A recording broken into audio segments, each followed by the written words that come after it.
Yun, what's up? Ang taray! Oh, 'di ba? Cute naman talaga ng aking mga pamangkin. Oh, manang-mana sa kanilang tita ganda. Ay, talaga naman. Mga nakakagigil kayo. At yun na nga mga bi. Ito na nga ang dahilan kung bakit ako naparito sa Kainta dahil akong magsisilbing videographer at syempre taga-awat kung meron mang hindi magandang mangyayari sa usaping ito. Ay, bouncer yarn. Charis lang, syempre hindi natin nahayaang mangyari mga ganong bagay dahil lahat nadadaan sa matinong usapan. Ay pag hindi ba naman kayo natakot dito sa naglalakihan kong braso, babangga ko talaga to sa inyo isa-isa. Charot! At yun na nga, nagsimula na nga silang mag-usap dyan. Ito nga tungkol sa bahay na nabili nga ng aking kapatid na nagtatrabaho sa Japan. Ay, sana all nakakabili na ng bahay, di ba? Ay, iba ka na talaga sis. Ang layo mo na. Pwedeng pautang.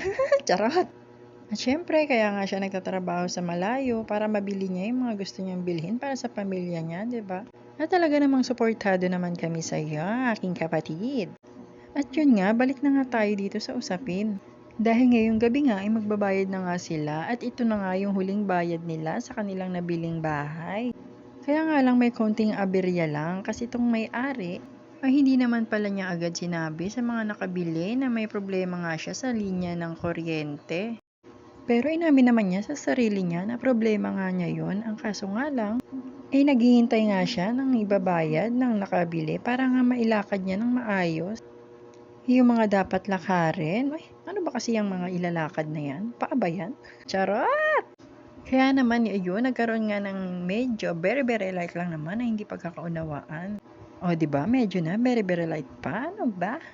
At yun nga, nagkaroon nga ng doubt yung mga nakabili ng bahay kasi nga kung kailan ngayon na yung last na babayaran nila yung nabili, tsaka naman maglalabas ng problema itong si may-ari ng bahay.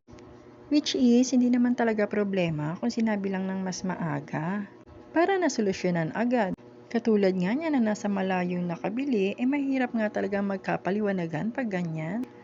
Anyway, kaya nga tayo nandito, diba? Para idaan sa legal na proseso ang mga bagay-bagay. At idaan na rin sa mabote, mabuting usapan pala. At yun nga, kinakausap na nga sila ng lupon na tagapangasiwa at tagapag-ayos upang maipaliwanag nga sa kanila yung mga dapat nilang gawin na lahat ay dapat idaan sa tama at legal na proseso. At isa na nga po dito ay yung tamang pagpapalisan ng mga taong nakatira pa po sa bahay na nabili. Ayon nga po sa batas, meron nga po tayong 3 buwan na palugit para po makapaghanda at makapaghanap nga po ng kanilang titirahan o lilipatan. O diba, ang dami kong alam sa batas. Ay, charis! Narinig ko nga lang din yan. At sa kaso nga nila, may usapan na nga ang nagbenta at nakabili na willing naman talagang umalis yung nagbenta. Kaya lang may mga dapat pang ayusin kagaya nga ng linya ng kuryente. Kaya naman, nagsuggest nga si Papa na baka naman pwedeng hayaan muna silang manatili kahit 1 o 2 linggo man lang sa bahay na yun upang maayos nga muna niya at malakad nga muna niya ng maayos yung mga dapat niyang lakarin. At nang sa ganun, wala na nga rin problemahin pag nakalipat na nga kayo dyan sa nabili niyong bahay. O diba sis? Maliwanag na po ba? At sa nakabili naman po, sana din po maintindihan din ang nagbenta na kaya nga po sila nagbayad ng malaki at nagbitaw ng pera para nga po mapasa kanila na yung bahay. Kaya sana wag nyo rin po silang masisi kung nagmamadali na rin po silang mapaalis kayo. Kasi nga po, gaya nga po ninyo, meron nga po silang mga dahilan kung bakit gusto na nga po nilang mapasa kanila yung bahay na binili nila. Gamit nga po yung perang pinagpaguran nila.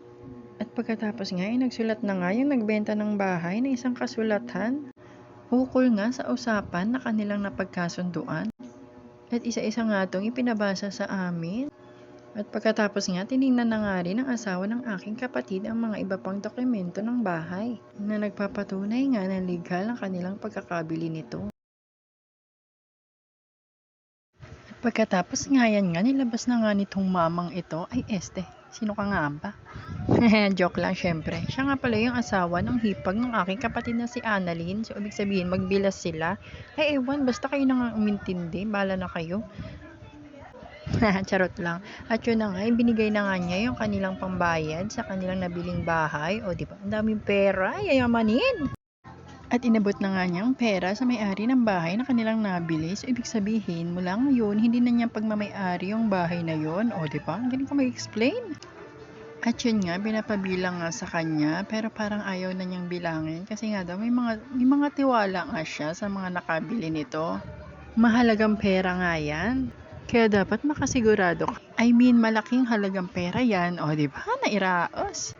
Kailangan talaga ng kasiguraduhan ng tama at sakto yan para naman bandang huli wala na naman tayong problema. Ito talaga si ate, bibilangin na lang. Napakatamad. Ako na nga, charis. Kasi kung ako talaga yan, bibilangin ko talaga yan. O, tignan mo naman yung pagmumukhang yan. O, hindi ka paniwala. Joke lang.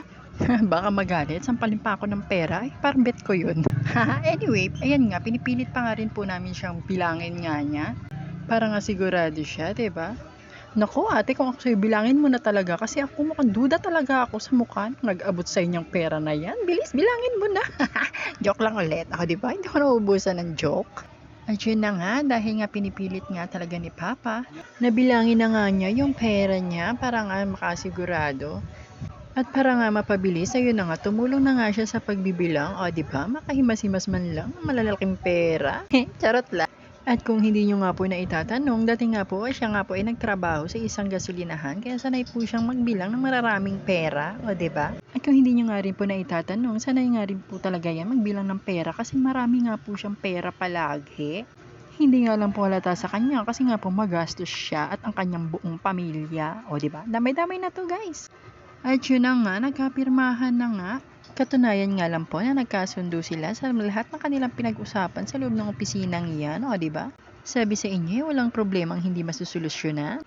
Idaan lang sa tama at legal na proseso at tamang pag-uusap. Ay, mga ganun na ako ngayon na. At yun na nga, naway hindi na nga magkaroon pa ulit ng problema.